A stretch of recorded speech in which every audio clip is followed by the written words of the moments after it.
में आपका हार्दिक स्वागत है। आज हम गाजीपुर जो यहाँ करीब 3 महीने पूरे होने को जा रहे हैं और सरकार के कान पे जूं नहीं रेंग रही है और किसान बड़े आंदोलन के लिए भी तैयार है और आज रेल का चक्का जाम है वो पूर्ण रूप से सफल हो चुका है किसानों का।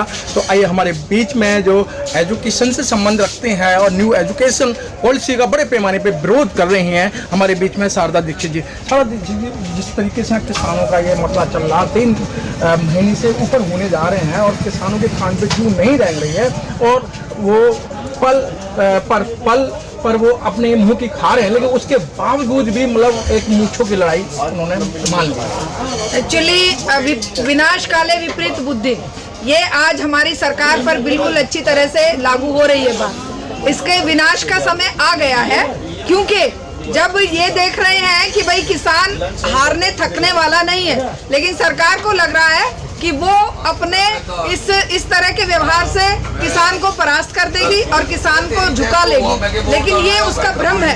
क्योंकि किसान तो कभी भी, मैंने पहले भी कहा है, किसान तो कभी प्रकृति से हारा नहीं है।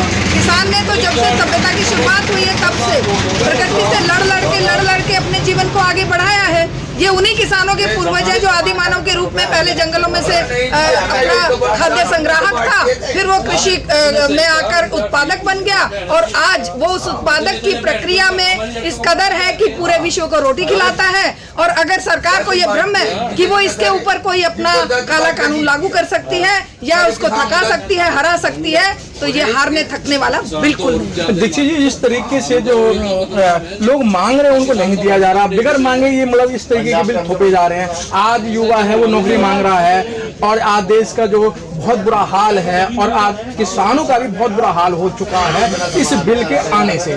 तो जो लोग नहीं मांग रहे हैं उनको जबरदस्ती दिया जा रहा है और जो मांग रहे हैं उनको नहीं दिया जा रहा है। ये सरकार की क्या पॉलिसी है? एक्चुअली क्या है, ये किसान ने नहीं मांगा था, ये कॉर्पोरेट सेक्टर ने मांगा था जी। कॉर्पोरेट ने मांगा था कि पूरे वर्ल्ड में किस तरीके से जैसे और देशों में किसानों को बर्बाद किया गया है, वैसे भारत, क्योंकि भारत पूरे विश्व में सबसे समृद्ध देश है। एक आपने कोटेशन सुनी होगी, एक वो सुनी होगी कि rich country inhabited bye poor people.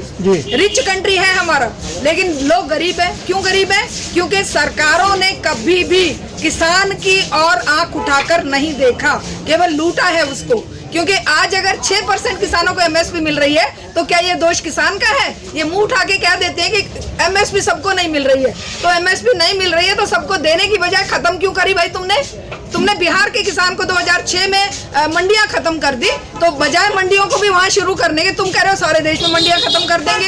ये तो यही हुआ कि भाई एक उंगली में कोई फोड़ा निकला है तो पूरे हाथ को काट दो। तो इसी तरह सरकार कर रही है कि भाई ना तो उसको एमएसपी देंगे और जो मंडियां थी उनको खत्म कर देंगे और भाई जो उसकी बची खुची खेती जमीनी है उसके ऊपर कॉन्ट्रैक्ट करके कॉर्पोरेट का कब्जा स्थापित कर देंगे। लेकिन हाँ दीक्षित जी, देखा जा रहा है जब से सरकार आई है एक जख्म ठीक नहीं होता, उससे पहले दूसरा जख्म दे दिया जाता है। अगर हम सीधी बात करें, रेल इन्होंने भेज दिया, BSNL भेज दिया, MTNL भेज दिया और जो भारत का जो एक उपक्रम थे वो सारे इन्होंने भेजने का काम कर दिया और आज जो ये किसानों पे भी मतलब एक गले की हड्डी बन रही है और किसानों को ही छोड़ दिया जाए एक नया मुद्दा लेकर और आगे, जिससे जूझना बड़ा मुश्किल है।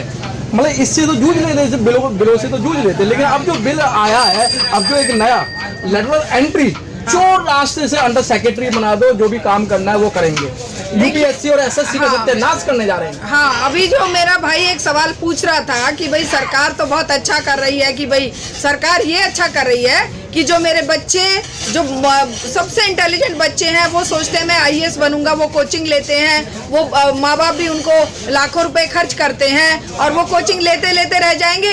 और उधर कॉर्पोरेट के फेवर की नीतियां बनाने वाले इनके जो अपने लोग होंगे वो किसी मंत्री का भाई भतीजा होगा या किसी कॉर्पोरेट का CEO होगा या कोई और इसी तरह के लोगों को ये उसमें भर देंगे, जिससे कि काले कानून बनाना इन लोगों के लिए और आसान होगा। अभी तो फिर भी कोई जो जनता में से गरीब का बच्चा उठकर अगर आईएएस बनता है तो वो तब भी किसी गरीब की बात करने के लिए इनके सामने सवाल खड़ा कर देता होगा। लेकिन अब ये लेटरल एंट्री से सारे रिजर्वेशन खत्म, सारे गरीबों के जो बच्चे हैं वो तो एकदम से पहुंच ही नहीं पाएंगे। और दूसरी बात, जो इंटेलिजेंस है हमारी वो सारी बेकार हो जाएगी, बर्बाद हो जाएगी।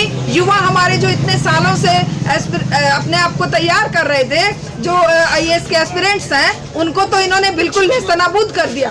तो कहने का मतलब ये है कि कोई भी चीज ये ऐसे नहीं छोड़ेंगे जैसे वो कोई शराबी कबाबी बिगड़ैल जुआरी बेटा हो जाता है किसी माँ बाप का। वो क्या करता है, वो सब कुछ बेचकर केवल अपनी शराब और अपनी ऐश आराम, वो नए नए सूट पहनेगा, वो 14 लाख का सूट पहनेगा, वो विदेश यात्राएं करेगा, वो सारे अपने जो अमीर मित्र हैं उनकी हाँ में हाँ मिलाएगा। आज ये वो शराबी कबाबी पुत्र की तरह से हमारे देश को बर्बाद करने का ठेका हमारे अंध भक्तों ने, मैं तो इस समाज को ही गुनहगार मानती हूँ, जो आज भी अंधी भक्ति में मशगूल है और आज भी कह रहे हैं कि मोदी बहुत अच्छा कर रहा है क्योंकि मोदी राम मंदिर बना रहा है। उसके सामने सारे युवाओं को भीख का कटोरा हाथ में लेकर खड़ा कर दीजिए, या फिर उनको पकौड़े तलने में, क्योंकि पकौड़े खरीदने वाला भी कोई नहीं रहेगा जब जेब में पैसा ही नहीं होगा। तो मैडम वो तो मंदिर की बात भी ऐसी है कि वहाँ भी जो रोजगार मिलना है वो आप समझ रहे हैं कि उनको रोजगार मिलेगा, लेकिन मैडम आप देखने में ये आ रहा है जो युवा तैयारी कर रहे हैं आज वो अपने आप को बहुत ठगा हुआ महसूस कर रहे हैं। तो एक गरीबों की एक आशा होती है, एक गरीब माँ बाप की आशा होती है कि मेरा बच्चा जो है IAS बनेगा, TCS बनेगा, लेकिन आज उनकी कमर तोड़ दी गई और आज माँ बाप घरों के अंदर बच्चों के सामने न रोके, एकांत में रोने के जो हमने पैसा करा, लाखों रुपया जो हमने ट्यूशन में दिया और स्टडी में दिया, आज वो हमारा पैसा व्यर्थ नजर आ रहा है। देखिए, मैं तो भगत सिंह की जो सीख है ना, आज मैं कहूंगी हर युवा को, ये जो बर्बादी सरकार कर रही है उसको, भगत सिंह की सीख को याद करते हुए उस बर्बादी के विरोध में, चाहे वो लेटरल एंट्री की बात है, चाहे वो किसानों के काले कानून की बात है, चाहे वो NEP 2020 के विरोध की बात है, और चाहे वो 44 कानूनों के 4 कोड में बदलने की बात है, चाहे वो पेट्रोल का 100 रुपये और गैस पे अभी 50 रुपये बढ़ा दिया और पेट्रोल 100 रुपये लीटर कर दिया, इसकी बात है। किसी भी स्थान पर कहीं पर भी सुई की नोक के समान भी गुंजाइश नहीं बची है। तो वो हमें सड़क पर लाए, उससे पहले हम खुद सड़क पर आ जाएं और इस सरकार का विरोध करें। हर छात्र करे, हर युवा करे, हर महिला करे, हर अभिभावक करे, जो आज वो अकेले में रो रहे हैं। रोना अकेले में नहीं है, उनको आकर सड़क पर बात रखनी है, कोराम मचाना है कि हमारे अधिकार दीजिए। जो हमारी इंटेलिजेंस है, प्लेटो ने भी कहा है कि वो देश बर्बाद हो जाएगा जो अपनी इंटेलिजेंस को संभाल कर नहीं रखेगा, जो अपनी इंटेलिजेंस को देश निर्माण में नहीं लगाएगा। आज ये हमारी इंटेलिजेंस को बर्बाद करने पे लगे हुए हैं, तो हमारे बच्चों को आज अपनी इंटेलिजेंस का प्रयोग करना चाहिए इस सरकार का विरोध करने में, आंदोलन खड़े करने में। जो रास्ता भगत सिंह दिखा के गए उस रास्ते पर चलने में। मैडम, अभी जिस तरीके के देश के अंदर तराई हो रही है और देश पूरा बर्बादी के कगार पे, लेकिन आज भी मोदी भक्त ये कह रहे हैं कि अगर 100 रुपये पेट्रोल हम लेंगे तो ये राष्ट्र हित में होगा। हाँ, राष्ट्र हित में होगा तो उन सारे मोदी भक्तों को सड़क पर जाकर अपनी कुर्बानी गले काट लेने चाहिए कि राष्ट्र हित में है, क्योंकि वो तो जीने लायक छोड़ेगा नहीं। और ये बात नहीं है कि मोदी के विरोधी मरेंगे, वो मोदी भगत भी मरेंगे, क्योंकि आज अगर बेरोजगार युवा है तो वो मोदी भगत भी बेरोजगार है। अगर 100 रुपये पेट्रोल खरीदना पड़ रहा है तो मोदी भगतों को कोई वो 10 रुपये पेट्रोल नहीं मिल रहा है। लेकिन अगर उनकी आंखें बंद हो गई हैं तो आंखें बंद करें, हाथ में कटार लें और गले काट लें चौराहे पे जाके कि ये देश हित में हम बलिदान दे रहे हैं। हम तब मानेंगे कि सचमुच में वो मोदी के भगत है, क्योंकि मोदी तो यही चाह रहा है ना कि सबके गले कट जाए, सब कुर्बान हो जाए और केवल पूंजीपतियों का राज यहाँ पर चले, गरीब मजदूर खत्म हो जाए। और ये छात्र शिक्षा की बात ना उठाए, शिक्षा की बात उठाते ही टुकड़े टुकड़े गैंग बन जाएंगे, और अगर हमारे जैसे उठाएंगे अब नक्सल बन जाएंगे। अगर वो एनवायरमेंटलिस्ट लड़की ने एक टूल पे एक मैसेज कन्वे कर दिया, दिशा रवि ने, तो वो खालिस्तानी बन गई। और आज तो मैं एक शर्मनाक और देख रही थी कि बयान किसी ने मुझे भेजा कि ये कह रहे हैं, कल एक ट्रेंड कर रहा है इसमें ट्विटर पे कि ये लड़की तो सीरिया की जोसेफ है, दिशा रवि जोसेफ है। मतलब ये एक क्रिश्चियनों को भी इसमें गंदगी में डुबोना चाह रहे हैं। मुस्लिम्स को तो डुबोया ही था, बोले ये तो हिंदू है ही नहीं, ये तो सीरिया से आई हुई भारत के विरोध में आंदोलन करने के लिए, भारत के टुकड़े टुकड़े करने के लिए आई हुई एक लड़की है। तो इतनी शर्मनाक हरकतें और इतनी शर्मनाक बातें करने के लिए अगर मोदी भगत बैठे हैं तो मैं मोदी भक्तों को कहूंगी बहुत बढ़िया होगा अगर वो अपनी कुर्बानी दे दें, देश हित में कुर्बानी दे दें, अपने आप को कत्ल कर लें कि भाई हम देश हित में मर रहे हैं, क्योंकि मरना तो वैसे भी है।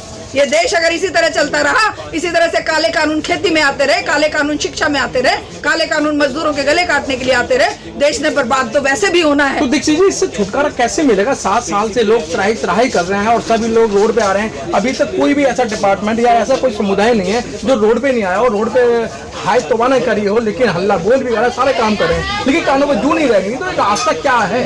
देखिए, आप कह रहे हैं ये बात कि भाई हर वर्ग आ रहा है, लेकिन वो टुकड़े टुकड़ों में आ रहा था।